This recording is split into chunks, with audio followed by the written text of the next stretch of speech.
Salam kerahiman. Hari ini tanggal 24 Agustus.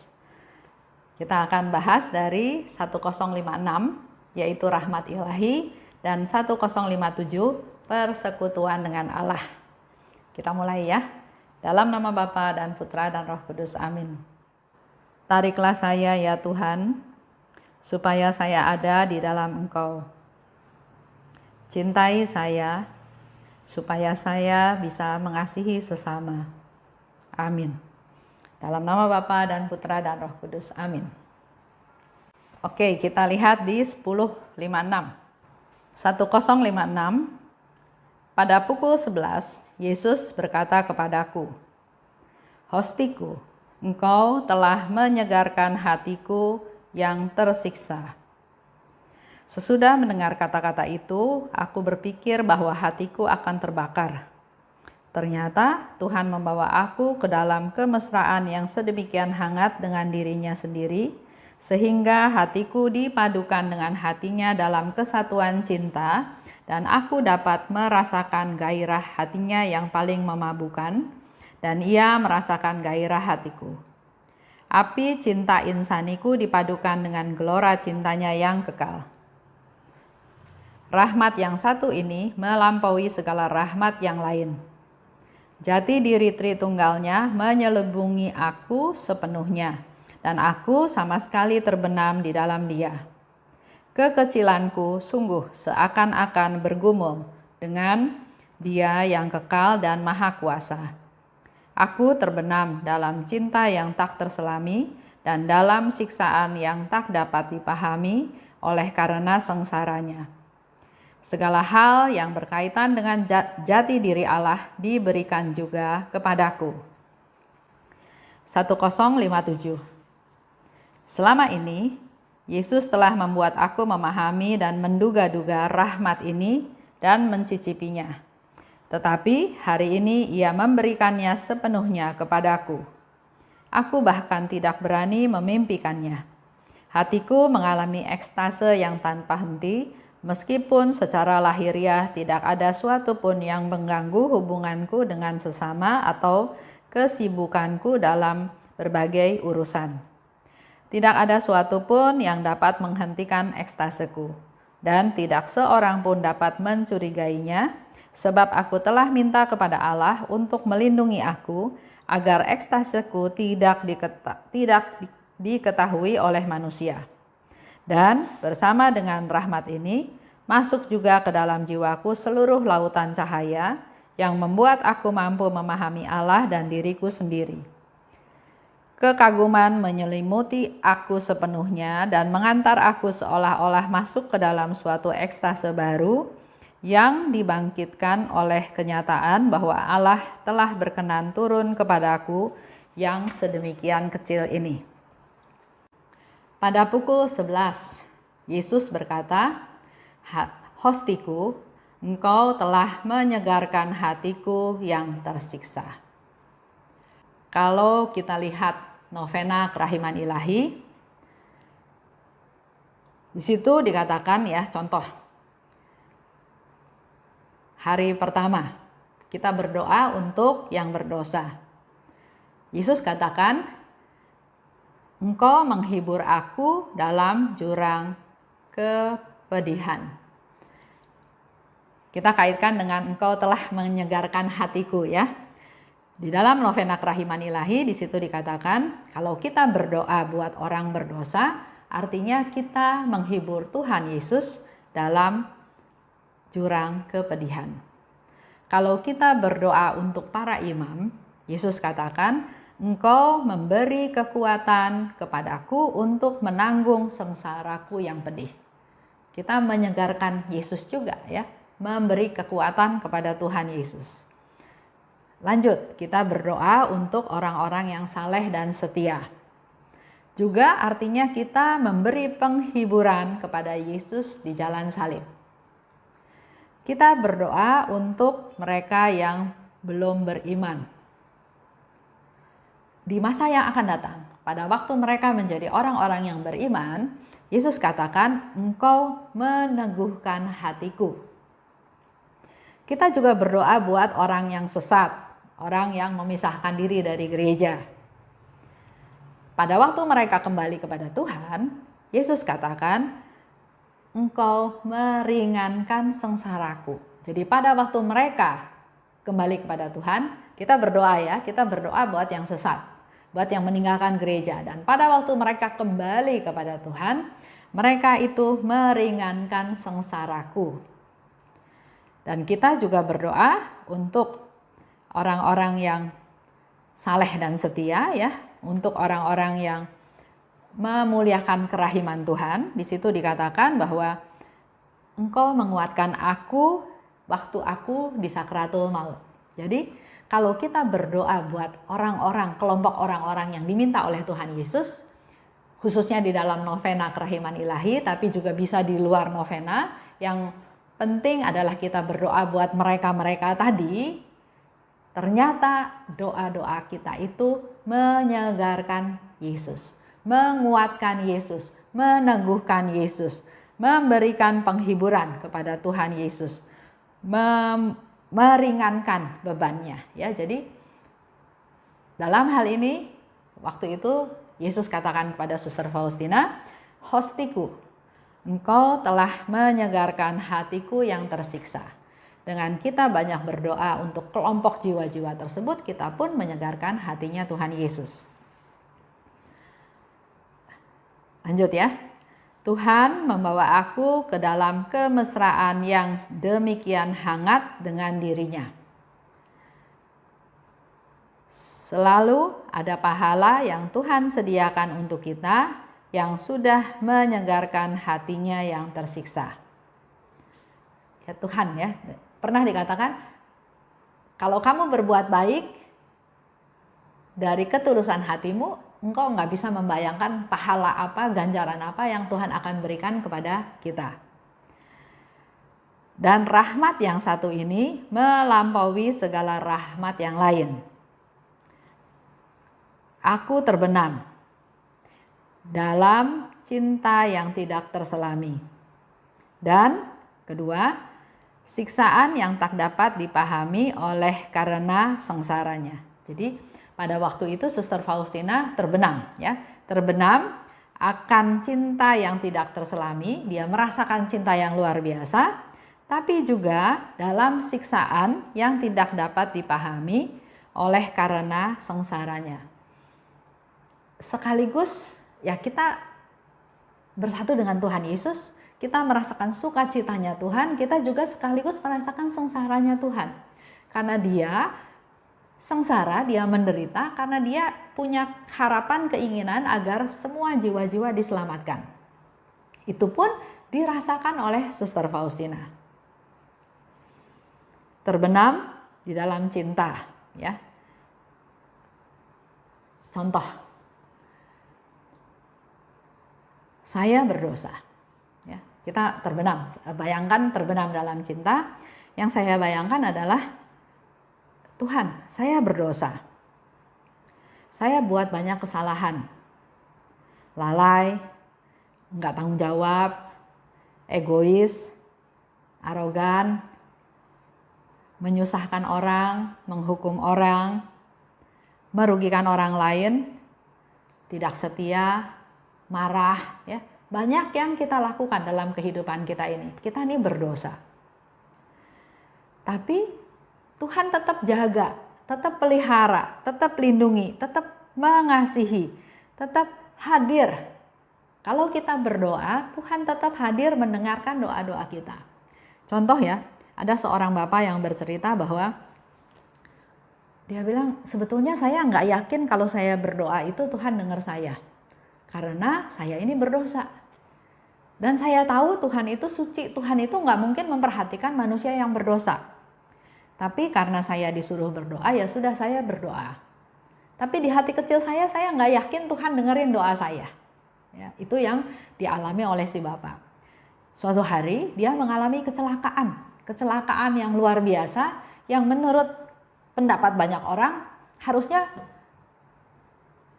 yang ada di dalam mobil ini semua harusnya mati. Ya. Tapi ternyata bapak ini tidak mengalami luka apapun, bahkan Dia juga tidak mengalami trauma kecelakaan karena waktu dia sadar, waktu dia bangun, dia ada di rumah sakit. Dia juga bingung kenapa dia ada di situ, ya. Tapi dari pengalaman itu, akhirnya dia punya satu kesadaran bahwa ternyata walaupun saya berdosa, Tuhan itu dengar doa saya. Tuhan itu pelihara saya. Tuhan itu lindungi saya. Buktinya, kata orang banyak saya harusnya mati, tapi ternyata saya nggak mati, bahkan saya nggak luka sedikit pun.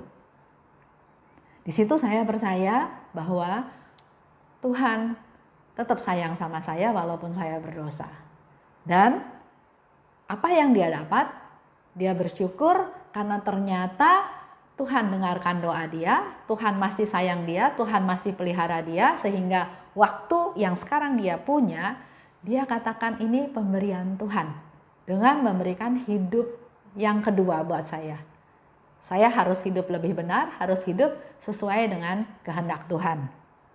Ini menjadi satu contoh juga ya, bahwa saya salah, saya berdosa, tapi Tuhan tetap pelihara saya, Tuhan tetap dengar doa saya, tetap lindungi saya. Ya. Dan yang terpenting adalah ternyata Tuhan mengampuni saya. Tuhan tetap memberi kesempatan kepada kita semua untuk memperbaiki kesalahan kita, untuk bertobat, untuk menjadi manusia baru, untuk menjadi lebih berkenan, lebih layak di hadapan Tuhan. Itu yang Tuhan berikan kepada kita.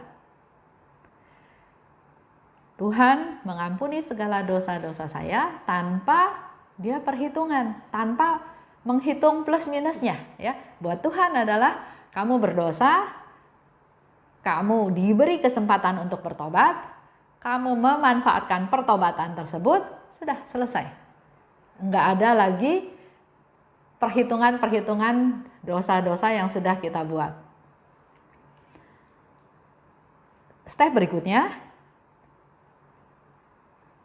buat Tuhan adalah kalau kita manusia lemah, ya, kita bisa salah. Kita datang pada Tuhan, Tuhan ampuni kita. Besok salah lagi, dan biasanya manusia itu jatuh di dosa yang sama. Salah lagi, kita minta ampun lagi pada Tuhan, dan Tuhan pasti ampuni. Karena yang Tuhan lihat bukan hanya perbuatan dosanya, tapi kesungguhan kita untuk menjadi baik. Kesungguhan kita untuk menjadi pelaku firman. Itu yang Tuhan lihat. Karena dari semuanya kita tahu belas kasihnya Tuhan itu jauh lebih besar daripada dosa-dosa kita. Jadi dikatakan walaupun dosa kita merah padam atau hitam kelam seperti malam, Tuhan tetap mampu mengampuni dosa kita. Karena kerahimannya lebih besar, tidak terbatas, tidak terselami. Itu terbenam dalam cinta. Kita merasakan cintanya Tuhan terhadap diri kita yang papa. Kalau bicara terbenam dalam siksaan, yang tidak kita pahami juga ya. Karena makin direnungkan, kita akan berusaha untuk bisa merasakan sengsaranya. Tapi makin kita ikut dalam sengsara Tuhan, terbenam dalam siksaan yang tidak bisa kita pahami. Makin direnungkan, makin berusaha untuk bisa merasakan sengsaranya, tapi biasanya makin tidak dapat, makin nggak bisa dipahami ya apa yang terjadi. Contoh misalnya dalam jam kerahiman. Dalam jam kerahiman kan kita merenungkan sengsara Tuhan ya. Coba kita ambil jalan salib yang kedua. Yesus memanggul salib. Yesus nggak bersalah. Dia nggak berdosa, bahkan dia melakukan hal-hal baik, hal-hal yang membawa kebaikan, keuntungan buat orang lain. Tapi dia dijatuhi hukuman mati. Dan akibatnya dia harus memanggul salib. Bukan hanya manggul salib ternyata yang dialami oleh Tuhan Yesus. Disiksa dulu, sebelum dia memanggul salib dia mengalami siksaan. Didera, ya, dicambuk, didorong, dijambak, ya, diludahi, diejek, diolok-olok, Dicambuk pun bukan asal cambuk, tapi dia serdadu tentara cambuk sesukanya dia.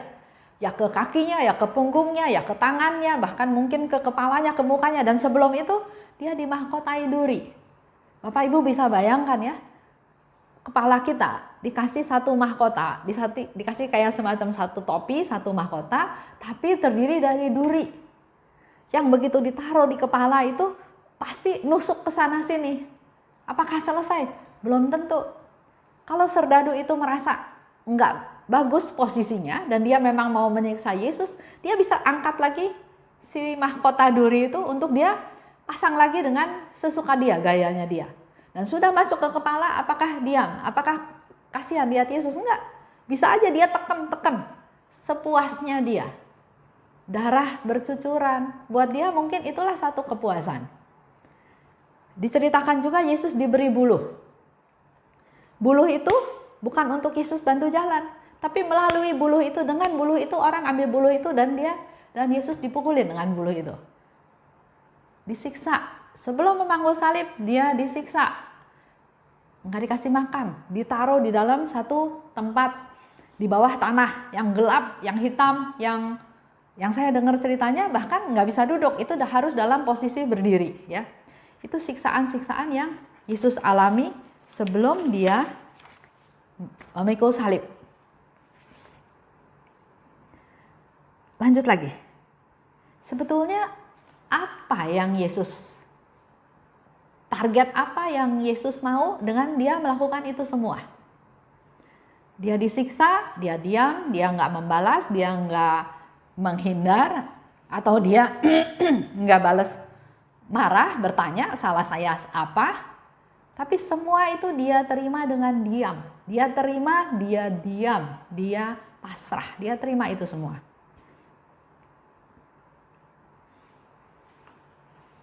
Padahal kita tahu ya, Yesus itu adalah anak Allah. Yesus itu raja. Yesus itu adalah Tuhan yang menjelma menjadi manusia. Yesus punya kuasa memberi makan banyak orang, kuasa menyembuhkan, kuasa membangkitkan orang mati. Dia punya kekuasaan apa aja dia punya. Tapi dia nggak pakai kekuasaan itu. Dia diolok-olok, dia dihina, dia dipermalukan. Pasti ada sebabnya, pasti ada motivasinya, pasti ada tujuannya.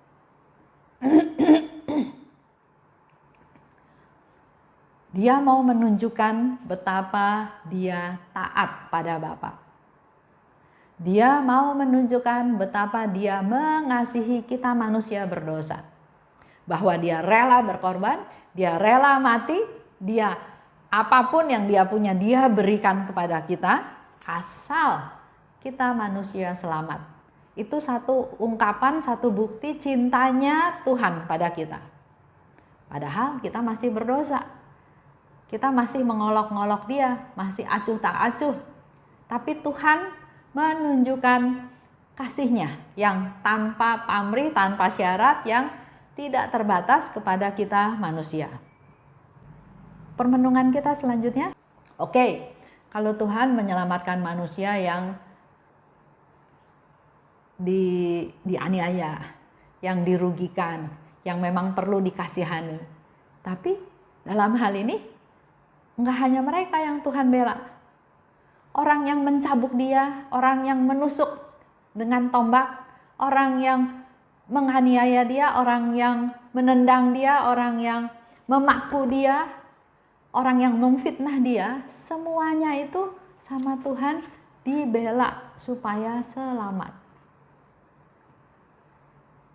Kalau kita renungkan kan jadi nggak ngerti ya, kok kalau Yesus bela yang baik ya sudah, tapi bahkan Yesus bilang semakin dia berdosa, semakin dia jahat, semakin dia berhak atas kerahimanku. Jadi semakin kita merenungkan, masuk terbenam dalam sengsaranya Tuhan, kita belajar mau tahu kenapa Tuhan lakukan ini, tapi kadang-kadang akhirnya kita nggak paham. Itu yang dialami juga oleh Suster Faustina. Itu pun yang dialami oleh kita.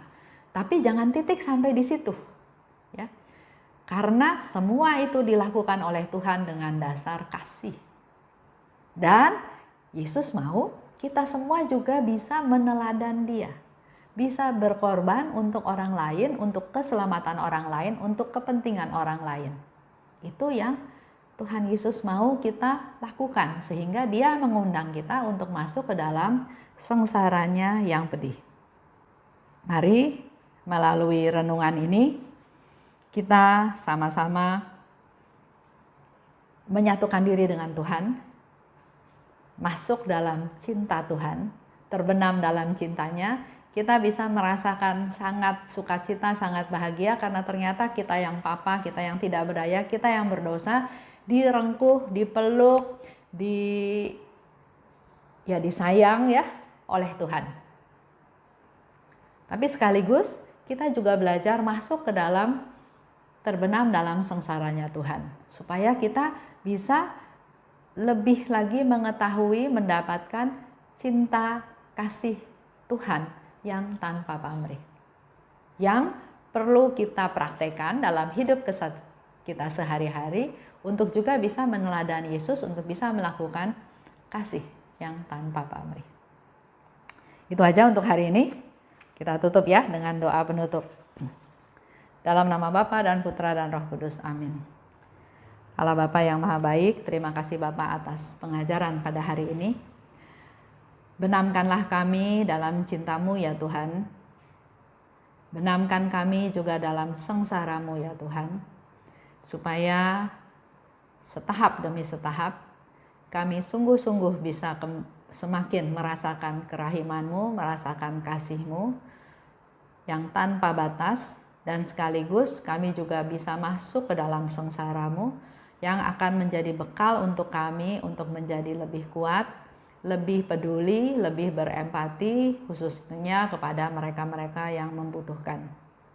Urapi kami Tuhan agar kami menjadi anak-anak-Mu yang menyenangkan Engkau. Amin. Dalam nama Bapa dan Putra dan Roh Kudus. Amin. Salam kerahiman.